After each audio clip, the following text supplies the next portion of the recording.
Buong Pilipinas nagkakagulo na. President Donald Trump nagsalita na.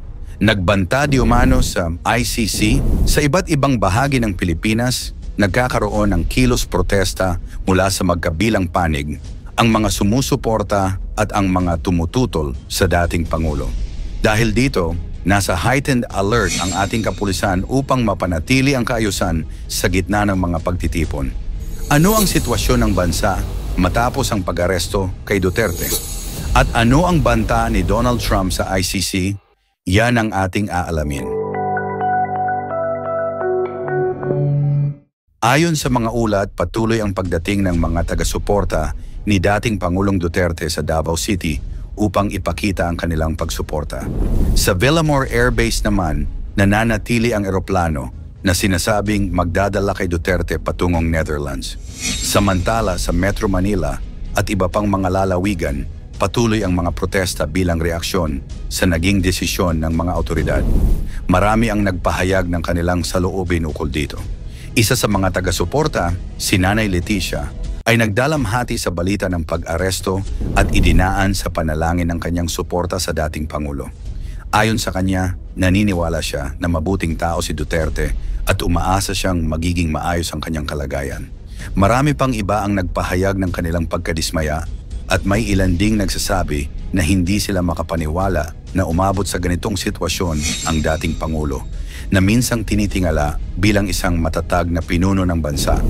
Hindi lang sa Davao City nagkaroon ng pagtitipon, kundi pati na rin sa Iligan, Lanao del Norte at Agusan del Norte. Sa Iligan City may mga mamamayang nagsindi ng kandila bilang pagpapakita ng kanilang suporta.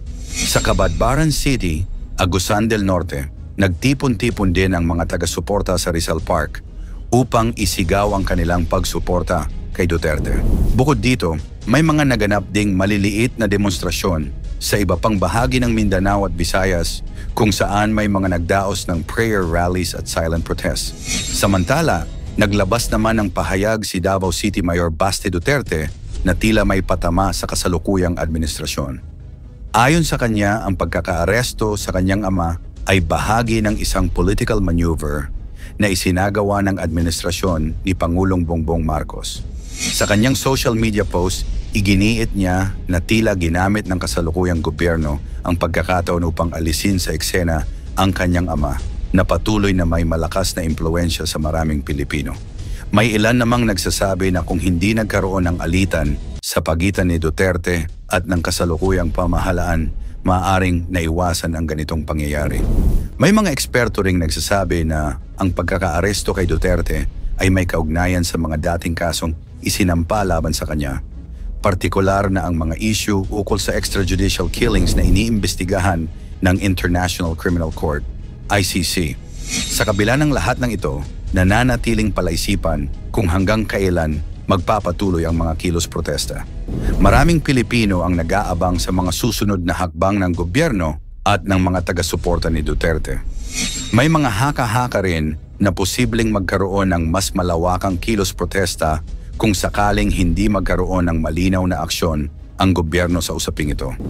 Bukod pa rito, may mga analyst na nagsasabing maaaring magdulot ng mas malalim na hidwaan ang pangyayaring ito sa pagitan ng mga sumusuporta sa administrasyon ni Marcos at ng mga nananatiling loyalista ni Duterte.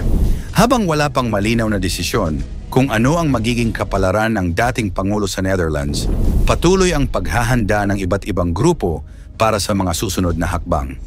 Ilan sa kanila ay nananawagan ng hustisya para kay Duterte, habang ang iba naman ay naniniwalang ito ay isang hakbang patungo sa pagsulong ng hustisya sa bansa.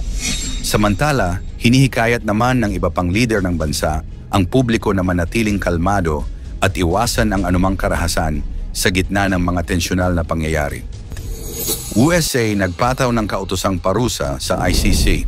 Noong Pebrero 6, 2025, muling nilagdaan ni Trump ang isang executive order na nagpapataw ng mga parusang pang-ekonomiya at paglalakbay laban sa mga opisyal ng ICC.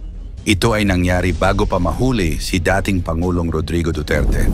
Ang kautosang ito ay partikular na nakatuon sa mga individual na sangkot sa mga investigasyon ng ICC laban sa mga mamamayan ng Estados Unidos at mga kaalyado nito, lalo na ang Israel. Ayon sa mga ulat, ang bagong kautusan ay naglalayong hadlangan ng anumang hakbang ng ICC na mag-imbestiga sa mga posibleng war crimes na may kaugnayan sa nagaganap na labanan sa Gaza. Hindi ito ang unang pagkakataon na gumamit si Trump ng ganitong hakbang. Noong kanyang unang termino bilang Pangulo, ipinatupad niya ang parehong uri ng parusa laban sa ICC matapos nitong subukang imbestigahan ang mga alegasyon ng war crimes ng militar ng Estados Unidos sa Afghanistan. Ang hakbang na ito ay inalis ni Pangulong Joe Biden noong 2021, subalit muling ibinalik ni Trump ngayong 2025 sa gitna ng lumalalang tensyon sa gitnang silangan. Ang desisyon ni Trump ay nakatanggap ng matinding reaksyon mula sa iba't ibang grupo ng karapatang pantao at pandaigdigang organisasyon. Marami ang nagsasabing ang kanyang hakbang ay isang tahasang pagsubok na pahinain ang international justice system at protektahan ang mga posibleng lumabag sa international law. Gayunpaman, ipinamamalas nito ang kanyang patuloy na suporta sa Israel at kanyang paninindigan na hindi dapat pahintulutan ang ICC na magkaroon ng kapangyarihan sa mga usapin ng Estados Unidos at mga kaalyado nito. Samantala, maraming kumakalat na balita ngayon sa social media na di umano'y nagsalita na si dating US President Donald Trump tungkol sa pagkakaaresto ni dating Pangulong Rodrigo Duterte. Ayon sa viral post, kinondena raw ni Trump ang ICC at nangako pa ng proteksyon kay Duterte at sa mga Pilipino laban sa pang-aapi.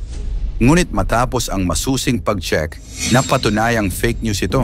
Ayon sa ilang kumakalat na screenshots, sinabi raw ni Trump, "Dear Philippines, I am deeply saddened to hear the news today about my good friend Rodrigo.